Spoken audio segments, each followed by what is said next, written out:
안녕하세요. 책 읽는 문학관 여운입니다. 오늘 읽어드릴 작품은 일본의 국민 작가로 불리우는 나스메 소세키의 마음입니다. 나스메 소세키는 1867년에 태어나 일본 메이지 유신 시대를 겪으며 10여 년 정도 작품 활동을 했는데요. 세상을 떠난 나스메 소세키는 짧은 작품 활동 기간에 비해 일본인들에게 큰 존경과 사랑을 받으며 유명세를 탔습니다. 일각에서는 세계적인 문호 세익스피어에 비견할 정도인데요. 그만큼 일본인들의 나스메 소세키 사랑은 대단하지요. 사실 나스메 소세키는 일본뿐 아니라 전 세계에 문학적인 영향력을 끼쳤습니다. 악효정전으로 유명한 중국의 루신이나 대표작 3대로 잘 알려진 염상섭도 그의 영향을 받았음은 이미 잘 알려져 있습니다. 근대 문학사에서 나스메 소세키를 빼놓고 이야기할 수 없을 만큼 그는 명실공히 중요한 위치를 차지하지요. 마음은 나스메 소세키 소설 가운데에서도 손꼽히는 걸작인데요. 국내에서는 그의 전기작인 나는 고양이로 소이다나 도련님이 더 잘 알려져 있지요. 그러나 근대화 시대의 지식인이자 특별한 인생을 경험하는 개인의 모습이 잘 녹아있는 작품은 그의 후기작 중의 하나인 단연 마음입니다. 마음은 전체 3부작으로 선생님과 나, 부모님과 나, 선생님과 유서의 3편의 중단편이 전체의 큰 하나를 구성합니다. 선생님과 나에서는 주인공인 나의 시점에서 선생님을 만나 점점 끌리는 과정을 그리는데요. 대학까지 나온 고학력자이지만 아무런 일도 하지 않는 한량 같은 모습과 일상적인 거칠의 인사도 하지 않는 비사교적인 선생님. 때로는 마음 깊이 어두운 비밀을 숨기고 있는 듯한 선생님이지만 나는 뭔가 사연이 있기 때문이라 생각하며 존경의 시선을 보냅니다. 그런 나의 태도에 선생님은 자신은 외로운 존재라거나 사람을 믿지 말라거나 사랑은 죄악이라는 등 수수께끼 같은 말을 건네지요. 부모님과 나에서는 졸업 후에 내가 병환 중인 아버지가 계시는 고향으로 내려가 생활하는 모습을 그리고 있는데요. 급변하는 도시의 삶에 물든 나는 시골 생활에 답답함을 느낍니다.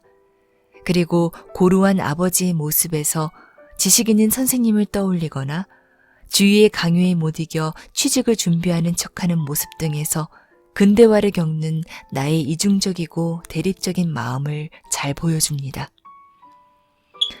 선생님과 유서는 선생님이 나에게 남긴 편지 글의 형식이며 전체를 관통하는 가장 핵심 이야기인데요.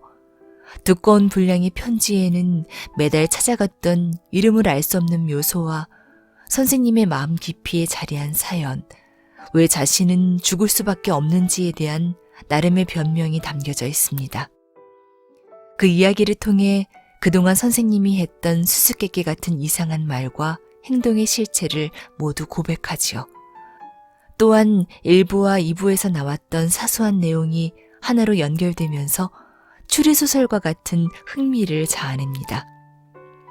이 책은 지식인들의 인간관계에서의 돈의 위력과 타산, 그 욕심에 의해 굴절된 인간들의 모습, 지식인의 이상과 실생활, 구식윤리와 이기주의의 대립 등 인간의 추하고 불안하고 약한 모습들을 가감없이 드러내고 있는데요. 나의 작품은 언제나 나의 심리현상의 해부이다라고 말했던 나스메 소세키는 이 작품에서도 자신의 마음을 해부하면서 보편적인 인간의 진실에 이르고자 했습니다. 그리고 자신을 괴롭게 만들고 고통스럽게 했던 원인은 물밀듯이 들어오는 근대 문명이 아닐까 하고 의심했는지도 모릅니다. 소세키가 살았던 당시 일본은 약 700년을 이어져 오던 무사계급의 시대가 막을 내리고 메이지라는 새 시대의 건설을 시작했던 때였는데요. 사람들은 자기 나름대로 행복을 추구하며 살아가려고 노력했지만 한편으로는 일본의 미래를 생각하지 않을 수 없었죠. 더욱이 소세키는 일본의 문화를 발전시켜야 할 사람으로서 국가의 명령에 의해 영국으로 유학하여 공부했고 도쿄 제국대학의 교수로서 젊은이들을 지도했던 경험도 가지고 있었습니다. 그와 같은 고뇌와 노력이 있었기 때문에 그의 작품에서는 근대라고 하는 새로운 시대의 일본 사람들, 특히 그때의 지식인들이 어떤 생각을 했는지를 잘 나타냅니다.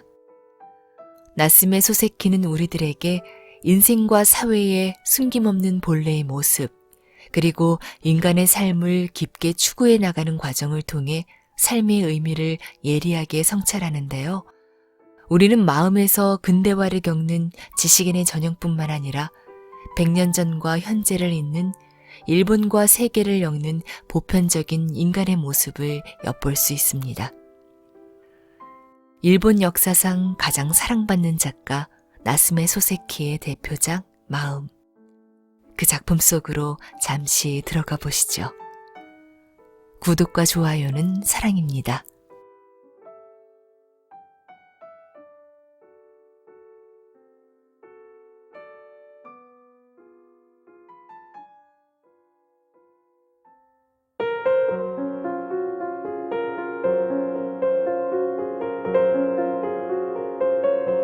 마음.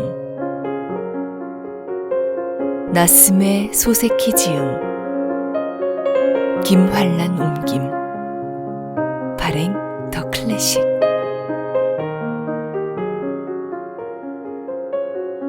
선생님과 나. 1. 나는 그분을 늘 선생님이라고 불렀다. 그러니까 여기에도 그냥 선생님이라고 쓰고 본명은 밝히지 않겠다.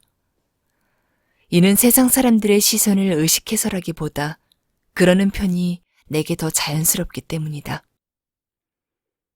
그분에 대한 기억을 떠올릴 때마다 나는 자연스럽게 선생님이라고 부르게 된다. 펜을 들어도 마찬가지 기분이다.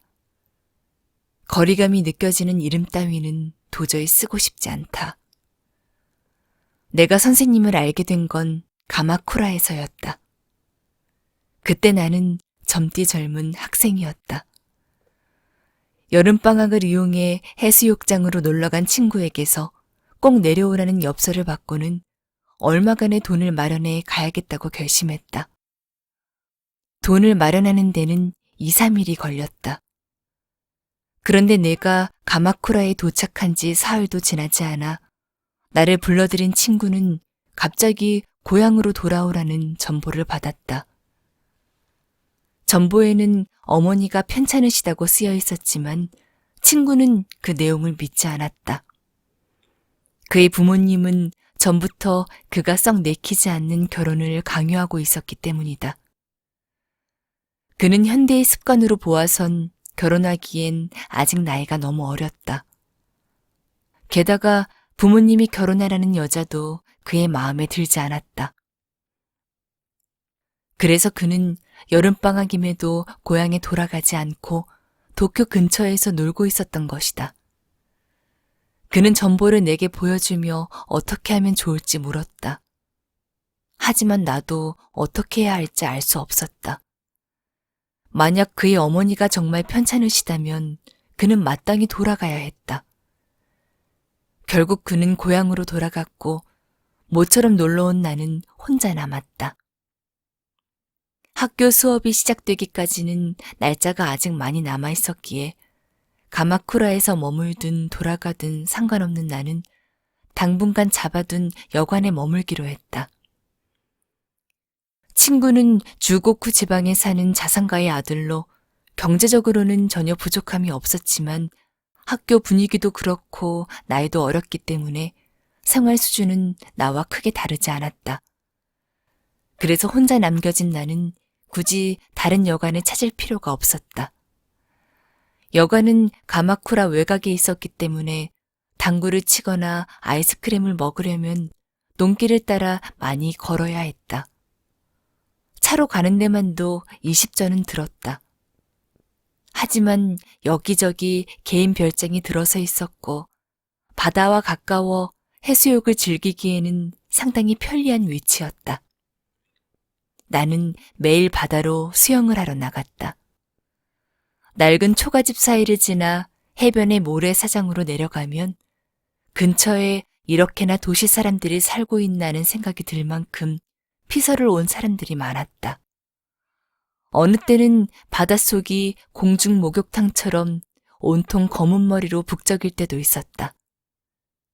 그 많은 사람 중 내가 아는 사람은 단 한 명도 없었지만 그런 시끌벅적한 풍경에 둘러싸인 채 모래 위에 엎드려 있거나 파도가 무릎에 닿는 것을 느끼며 주변을 뛰어다니는 일은 매우 유쾌했다. 나는 이 혼잡함 속에서 선생님을 발견했다. 당시 해변에는 간이 찻집이 2군데 있었는데 나는 특별한 이유 없이 그중 한 집을 골라 자주 드나들었다. 하세 해변에 큰 별장을 가진 사람들과 달리 전용 탈의실이 없는 대부분의 피서객들에게는 반드시 이런 공동 탈의실 역할을 해주는 것이 필요했다. 사람들은 이곳에서 차를 마시거나 휴식을 취할 뿐만 아니라 수영복을 빨아달라고 부탁하거나 소금기 묻은 몸을 씻기도 하고 모자나 양상 같은 소지품을 맡기기도 했다. 소지품은 도난당할 염려가 있었기 때문에 수영복이 없는 나도 바다에 들어갈 때마다 그 간이 찻집에 들러 옷을 맡겼다.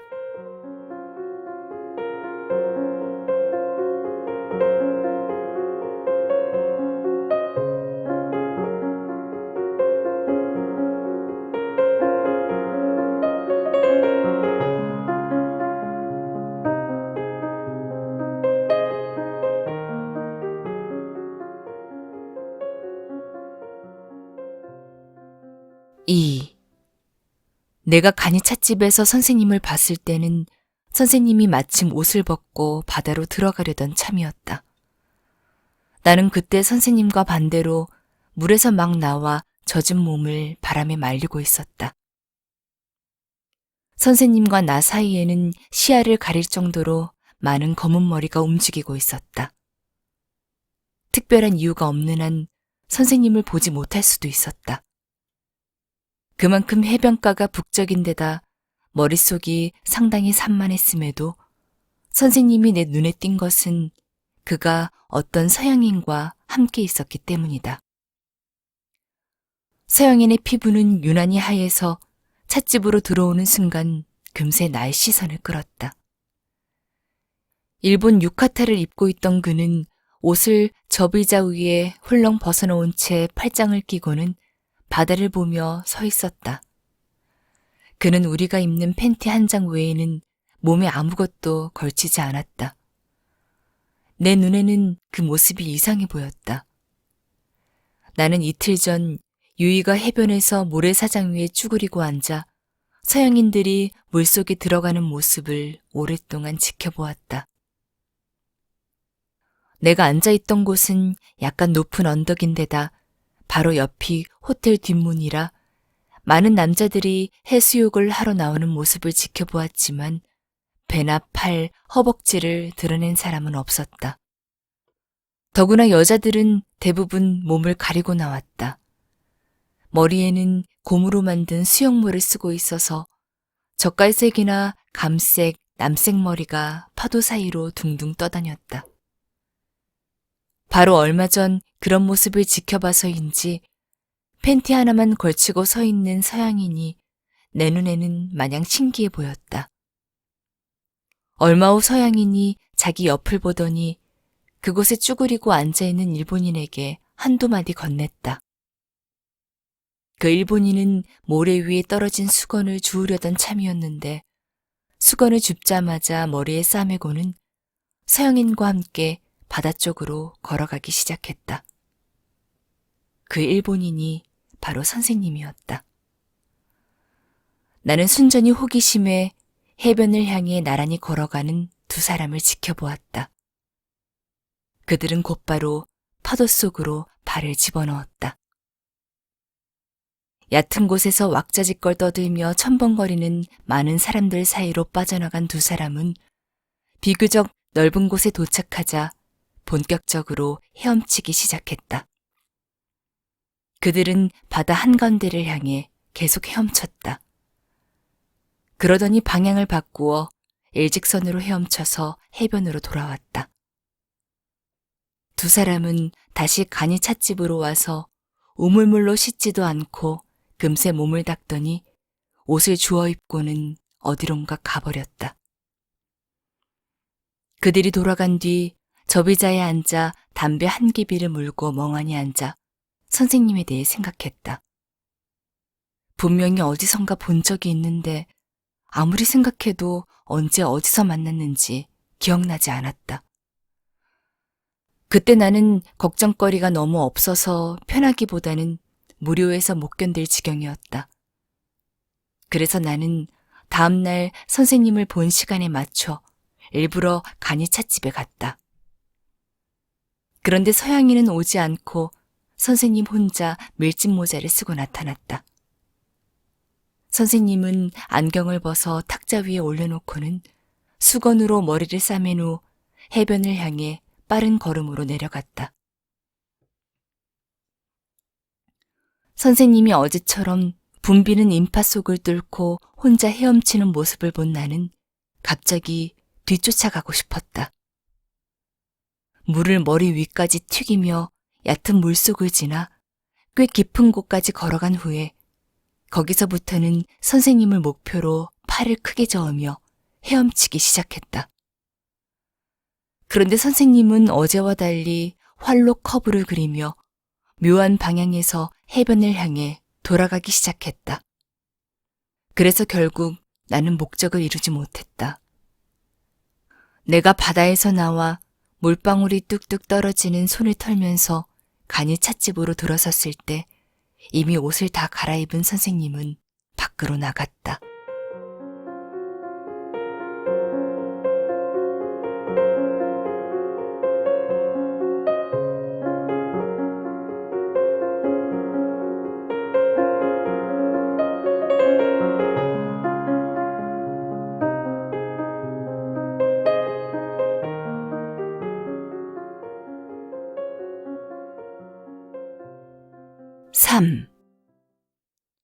나는 다음 날에도 같은 시간에 해변으로 나가 선생님을 지켜보았다.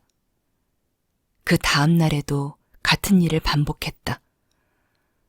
그런데도 말을 걸 기회도 인사를 나눌 기회도 선생님과 나 사이엔 일어나지 않았다. 게다가 선생님의 태도는 상당히 비사교적이었다. 똑같은 시간에 초연히 나타나서는 또다시 그렇게 사라졌다. 주위가 아무리 시끌벅적해도 전혀 신경 쓰지 않았다. 처음에 같이 온 서양이는 그 후 모습을 볼 수 없었다. 선생님은 항상 혼자였다. 그러던 어느 날 선생님이 늘 하던 대로 재빨리 바다에서 나와 같은 장소에 벗어놓은 옷을 입으려는데 어찌된 일인지 유카타에 모래가 잔뜩 묻어 있었다. 선생님은 모래를 털어내려고 뒤로 돌아 유카타를 두세 번 털었다. 그러자 옷 밑에 놓여있던 안경이 탁자 틈새로 떨어졌다. 선생님은 흰 바탕에 검은 무늬가 살짝 그려진 유카타 위에 오비를 맨 다음에야 안경이 없어진 것을 알아챘는지 갑자기 주변을 살피기 시작했다. 나는 얼른 의자 밑으로 손을 집어넣어 안경을 주운 다음 선생님에게 건넸다. 선생님은 고맙다며 안경을 받았다. 다음날 나는 선생님을 따라 바닷속에 들어갔다. 그리고 선생님과 같은 방향으로 헤엄쳤다. 200m 정도 바다로 나가자 선생님은 뒤로 돌아보며 내게 말을 건넸다. 주변에는 아무도 없었다. 넓고 푸른 바다 위에 떠있는 사람은 두 사람뿐이었다. 강렬한 태양빛이 눈에 보이는 모든 물과 산을 비추었다. 나는 자유를 만끽하며 바닷속에서 미친 듯이 춤추었다. 선생님은 갑자기 움직임을 멈추더니 하늘을 향한 채 물결에 몸을 맡겼다. 나도 선생님을 따라했다. 파란 하늘이 태양빛으로 반짝거렸다. 나는 기분이 좋네요! 라며 큰 소리로 외쳤다. 잠시 후 바닷속에서 일어나듯 자세를 바꾼 선생님은 그만 돌아가지 않겠나? 라고 말했다.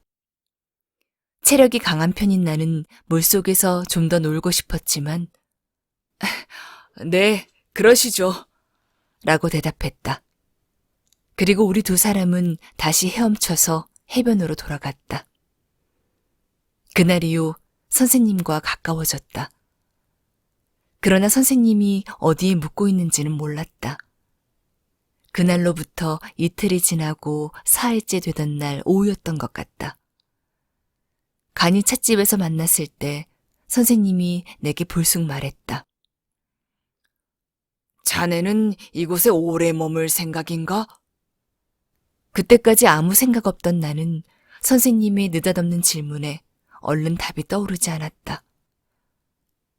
글쎄요, 어떻게 될지 모르겠어요. 싱글싱글 웃는 선생님을 보자 나는 갑자기 머쓱해졌다.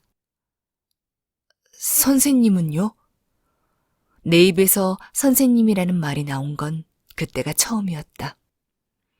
나는 그날 밤 선생님이 묵고 있는 숙소를 방문했다. 숙소라고는 해도 일반 여관이 아닌 넓은 절의 경내에 있는 별채였다. 그곳에 살고 있는 사람이 선생님의 가족이 아니라는 것도 알게 되었다. 내가 선생님이라고 부를 때마다 선생님은 쓴 웃음을 지었고 나는 연장자를 대하는 나의 습관이라고 말해두었다.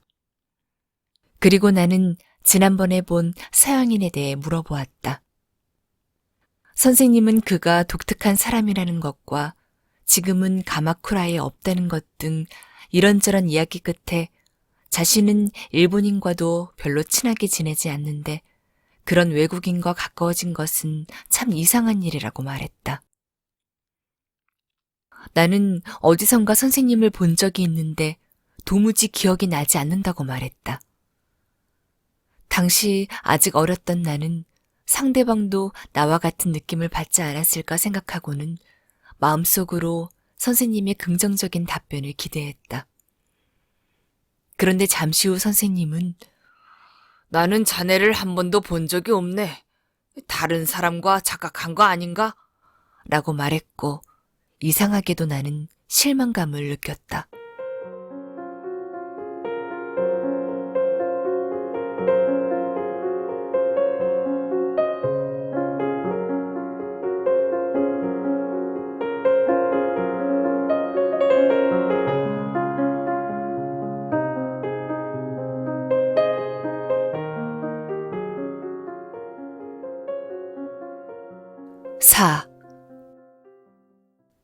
나는 월말에 도쿄로 돌아왔다. 선생님이 피서지를 떠난 것은 그보다 훨씬 전이다. 나는 선생님과 헤어질 때 앞으로 가끔 대구로 찾아뵈도 될까요? 라고 물었다. 선생님은 놀러오게 라며 짧게 대답했다. 그때 나는 선생님과 친해졌다고 생각했기에 선생님이 좀 더 자상한 말을 해주리라 기대했다. 그래서 선생님의 대답은 자신감을 잃게 했다. 나는 이런 일로 곧잘 선생님에게 실망했다. 선생님은 그런 사실을 아는 것 같기도 하고 전혀 모르는 것 같기도 했다. 나는 그 후로도 자주 섭섭함을 느꼈지만 그렇다고 선생님을 멀리할 생각은 없었다. 오히려 불안감에 휩싸일 때마다 더 앞으로 나아가고 싶었다. 앞으로 나아갈수록 내가 예상하는 뭔가가 언젠가 눈앞에 모습을 드러낼 거라고 생각했다. 나는 젊었다. 하지만 모든 인간에게 젊은 피가 이렇게 솔직하게 들끓을 거라고는 생각하지 않았다. 나는 어째서 선생님에게만 이런 기분이 드는지 알 수 없었다. 그런데 선생님이 돌아가신 후에야 비로소 깨달았다. 선생님은 처음부터 나를 싫어한 것이 아니었다. 선생님의 무뚝뚝한 인사나 냉담해 보이는 태도는 나를 멀리하려는 불쾌감의 표현이 아니었다. 가엾은 선생님은 자신에게 다가오려는 사람에게 자신은 가까이 할 가치가 없는 사람이니 그만두라고 경고한 것이다. 인정에 이끌리지 않던 선생님은 남을 경멸하기 전에 먼저 자신을 경멸한 것 같다. 도쿄로 돌아오면 선생님을 찾아갈 생각을 하고 있었다. 돌아와서도 수업이 시작되기까지는 2주일 정도 남아 있었기에 그 사이에 한번 찾아가려고 했다. 그런데 돌아온 지 2, 3일이 지나자 가마쿠라에서 느낀 감정이 점점 옅어졌다. 게다가 화려한 대도시의 공기가 기억의 부활을 동반한 강한 자극과 함께 내 마음을 진하게 물들였다. 그리고 오가며 마주치는 학생들을 볼 때마다 새 학년에 대한 희망과 긴장감을 느꼈다. 나는 한동안 선생님을 잊고 지냈다. 학기가 시작되고 한 달 정도 지나자 내 마음은 다시 느슨해졌다. 나는 뭔가 허전한 표정으로 걸어 다녔다. 뭔가를 갈구하듯 방안을 둘러보기도 했다. 그러다가 다시 선생님의 모습이 떠올랐고 그를 만나고 싶었다. 처음 선생님 댁을 방문했을 때 그는 외출하고 없었다. 두 번째 찾아간 건 그 다음 주 일요일로 기억한다. 맑게 갠 하늘이 기분 좋은 날씨였다. 그날도 선생님은 외출하고 없었다. 가마쿠라에서 선생님은 집에 있는 시간이 많다고 했다. 외출을 싫어한다는 말도 했다. 2번이나 찾아왔지만 2번 모두 허탕을 친 나는 선생님의 말을 떠올리자 왠지 불만스러웠다. 나는 선생님 댁 현관 앞을 바로 떠날 수 없었다. 하녀에게 선생님이 집에 안 계신다는 말을 듣고도 선뜻 발걸음을 돌리지 못하고 그 자리에 서 있었다. 지난번에 왔을 때 내 명함을 받은 기억이 있는 하녀는 나를 잠시 기다리게 하고는 다시 안으로 들어갔다. 그러고 나서 사모님으로 보이는 부인이 나왔다. 아름다운 분이었다. 부인은 선생님이 어디에 갔는지 자세히 알려주었다. 선생님은 매달 그날이 되면 조시가야에 있는 어느 고인의 묘지에 꽃을 들고 간다고 했다. 부인은 나가신 지 10분 정도 되었어요. 라며 안 됐다는 듯 말했다. 번화가 쪽으로 100m 정도 걸어가던 나는 산책도 할 겸 조시가야에 가보기로 했다. 선생님을 만날 수 있을지 아니면 엇갈릴지 호기심도 생겼다. 나는 곧장 발길을 돌려 조시가야로 향했다. 묘지 바로 앞에 있는 묘목밭의 왼쪽으로 들어가 양쪽에 단풍나무가 서 있는 넓은 길 안쪽으로 걸어갔다. 그러자 그 끝에 보이는 찻집 안에서 선생님으로 보이는 사람이 불쑥 나왔다. 나는 그 사람의 안경테가 햇빛에 반사되는 것을 볼 수 있을 만큼 가까이 다가갔다. 그러고는 선생님을 큰 소리로 불렀다. 선생님은 갑자기 걸음을 멈추고 내 얼굴을 쳐다보았다. 어떻게... 선생님의 말은 고요한 대낮에 묘한 느낌을 주며 반복되었다. 나는 할 말이 없었다. 내 뒤를 따라온 건가? 어째서? 선생님은 오히려 침착했다. 목소리도 가라앉았다. 선생님의 표정에는 딱히 꼬집어서 말할 수 없는 어두운 그늘이 드리워져 있었다. 나는 왜 이곳에 왔는지 설명했다.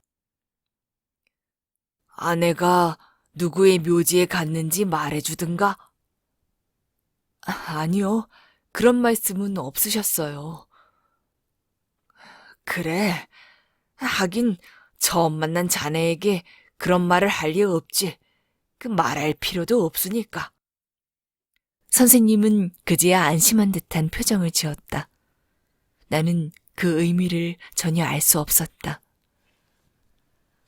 선생님과 나는 길가로 나가기 위해 묘지 사이로 빠져나왔다. 이사벨라 아무개의 묘, 하느님의 종 로긴의 묘라는 이름 옆에 일체중생 시류불생이라고 적힌 사리탑이 세워져 있었다. 전건공사 아무개의 것도 있었다. 나는 안드결이라고 새겨진 작은 묘 앞에서 이건 어떻게 읽어야 합니까? 라고 물었다. 선생님은 앤드루라고 읽어야겠지? 라고 말하며 쓴웃음을 지었다. 선생님은 이 비석들이 나타내는 다양한 사람들의 양식에 나처럼 우스꽝스러움이나 아이러니를 느끼지 않는 것 같았다. 선생님은 내가 둥근 비석, 가늘고 긴 모양의 화강한 비석 등을 가리키며 끊임없이 말하는 것을 조용히 듣고 있다가 마침내 자네는 아직 죽음에 대해서 심각하게 생각해 본 적이 없나 보군. 하고 말했다. 나는 입을 다물었다. 선생님도 더는 아무 말도 하지 않았다. 묘지의 경계선 부분에 큰 은행나무 한 그루가 하늘을 가리듯 서 있었다. 그 나무 아래까지 오자 선생님은 높은 가지를 올려다보며 조금만 더 있으면 아름다울 걸세. 이 나무가 온통 노란색으로 물들면 이 일대는 황금빛 낙엽으로 뒤덮이거든. 하고 말했다. 선생님은 매달 한 번은 반드시 이 나무 아래를 지나갈 것이었다.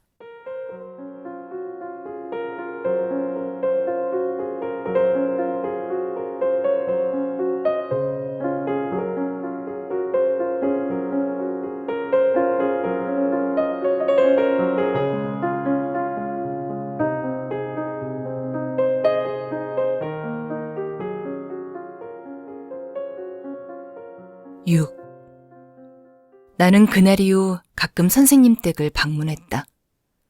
갈 때마다 선생님은 집에 있었다. 나는 점점 선생님 댁 문턱에 달을 정도로 자주 드나들었다. 하지만 선생님의 태도는 처음 인사한 날이나 가까워진 이유나 별반 차이가 없었다. 선생님은 늘 조용했다. 어떤 때는 너무 조용해서 쓸쓸할 정도였다. 나는 처음 선생님을 만날 때부터 왠지 다가가기 힘든 묘한 분위기를 느꼈다. 그래서인지 어떻게든 선생님과 더 가까워지고 싶다는 느낌이 들었다. 선생님을 향해 이런 느낌을 갖는 사람은 어쩌면 나 혼자뿐일지도 모른다. 그러나 훗날 그러한 직감이 입증되었기에 남들이 나를 젊다고 하든 바보 같다고 비웃든 상관없었다. 그것을 예견한 내 직관력이 믿었기도 하고 기쁘기도 했다.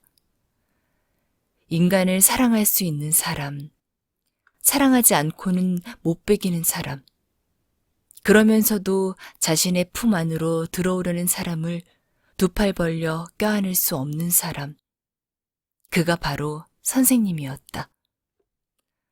선생님은 항상 조용하고 침착했다. 하지만 간혹 얼굴에 묘한 그림자가 드리워졌다. 창에 검은새의 그림자가 비치듯 순식간에 사라지기는 했지만 선생님의 표정에서 어두운 그늘을 처음 본 것은 조시가의 묘지에서 갑자기 선생님을 불렀을 때다. 나는 순간적으로 지금까지 힘차게 뛰던 심장의 박동이 잠시 멎는 느낌을 받았다. 그러나 그것은 일시적인 현상에 지나지 않았다. 내 심장은 5분도 지나지 않아 평소와 같은 탄력을 되찾았다. 나는 그 후 선생님의 어두운 그늘을 잊었다. 뜻밖에도 그 기억을 다시 떠올리게 된 것은 소춘도 거의 끝나가는 어느 날 밤의 일 때문이다. 선생님과 이야기를 나누던 나는 문득 선생님이 전에 말해준 커다란 은행나무를 떠올렸다. 곰곰이 생각해보니 선생님이 매달 정기적으로 묘지에 가는 날이 그날로부터 사흘 후였다. 그날은 수업이 오전에 끝나는 홀가분한 날이었다. 나는 선생님에게 말했다. 선생님, 조시가야에 있는 은행나무는 벌써 잎이 다 떨어졌을까요? 아직 다 지지는 않았을 거야. 선생님은 말하면서 내 얼굴을 살펴보았다. 그러고는 한동안 눈을 떼지 않았다. 나는 말했다. 이번에는 저도 따라가면 안 될까요? 선생님과 함께 그 근처를 산책하고 싶어요. 나는 성묘하러 가는 거지 산책하러 가는 게 아니야. 그래도 간 김에 산책도 하면 좋지 않을까요? 선생님은 아무 대답도 하지 않았다. 그러더니 잠시 후에 나는 성묘만 하러 가는 거야. 라며 끝까지 성묘와 산책을 구분하고 싶어 했다.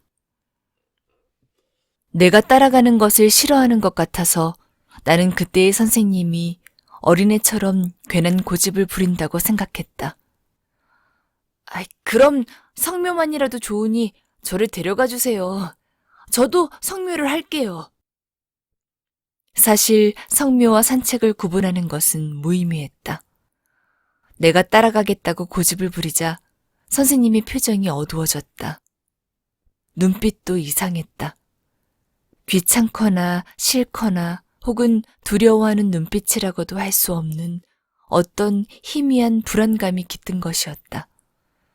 나는 불현듯 조시가야에서 선생님 하고 불렀을 때의 일이 기억났다. 그때도 선생님은 이런 표정을 지었다. 나는 선생님이 입을 열었다. 나는 자네한테 터놓고 이야기할 수 없는 어떤 이유가 있기 때문에 다른 사람과 함께 그곳에 성묘하러 가고 싶지 않아. 내 아내도 데려간 적이 없다네.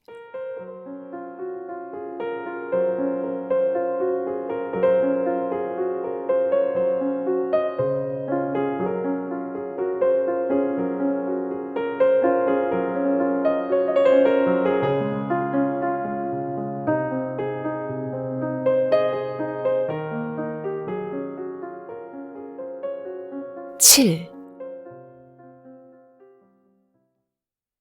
이상한 생각이 들었다.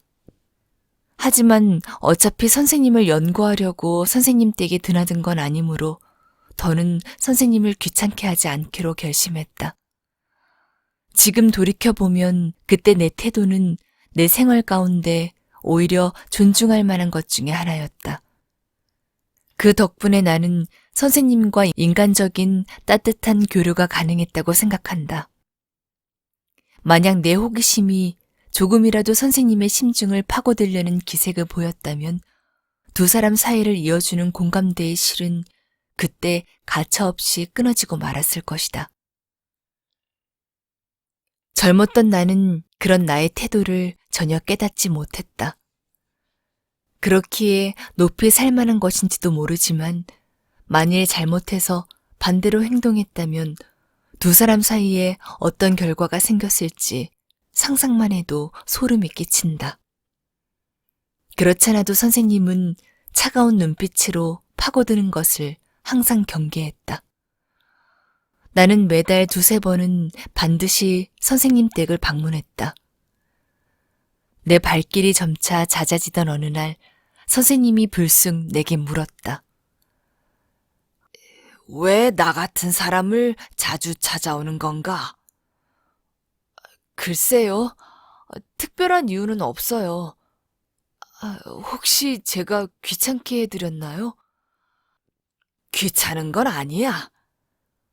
나를 귀찮아하는 기색은 찾아볼 수 없었다. 나는 선생님의 사교 범위가 매우 좁다는 것을 알고 있었다. 그 무렵에 도쿄에 사는 선생님의 동창생도 두세 명밖에 없다는 걸 알고 있었다. 선생님과 고향이 같은 학생들과는 가끔 자리를 함께하는 일도 있었지만 그들 중 나만큼 선생님에게 친밀감을 느끼는 사람은 없는 것 같았다. 나는 외로운 사람이야. 선생님이 말했다. 자네가 나를 찾아오는 건 기쁘다네. 그래서 왜 자주 오는지 묻는 거라네. 그건 또 무슨 말씀이신지. 내가 반문하자 선생님은 아무 대답도 하지 않았다. 다만 내 얼굴을 보며 자네는 몇 살인가? 라고 물었다. 나는 선생님이 한 말의 의미가 궁금했지만 끝내 알지 못한 채 집으로 돌아왔다. 그리고 나흘도 되지 않아서 또다시 선생님 댁을 방문했다. 선생님은 거실로 나오면서 웃으며 말했다. 또 왔군. 나도 따라 웃었다. 네, 또 왔어요. 만약 다른 사람에게 이런 말을 들었다면 분명히 화가 났을 것이다. 그러나 선생님이 그렇게 말할 때는 화가 나기는커녕 유쾌하기만 했다. 선생님은 그날 밤 나는 외로운 사람이야 라고 다시 한번 말했다. 나는 외로운 사람이지만 어쩌면 자네도 외로운 사람이 아닐까? 나는 외로워도 나이를 먹었으니 흔들리지 않을 수 있지만 아직 젊은 자네는 그렇게 하기 어려울 거야. 움직일 수 있는 만큼 움직이고 싶겠지. 움직이면서 무언가와 부딪혀보고 싶을 테지. 저는 조금도 외롭지 않아요. 젊을 때가 더 외로운 법이지. 그렇지 않다면 왜 나를 자주 찾아오는 건가? 이때도 선생님은 전에 한 이야기를 되풀이했다. 아마 자네는 나를 만나도 왠지 모를 외로움이 남아있을 거야. 내게는 자네의 그 외로움을 뿌리 뽑을 만큼의 힘은 없으니까. 자네는 얼마 안 되어 밖을 향해 팔을 벌려야 할 거야. 그러면 내 집 쪽으로는 발걸음도 안 할 테지. 선생님은 그렇게 말하고 쓸쓸한 웃음을 지었다.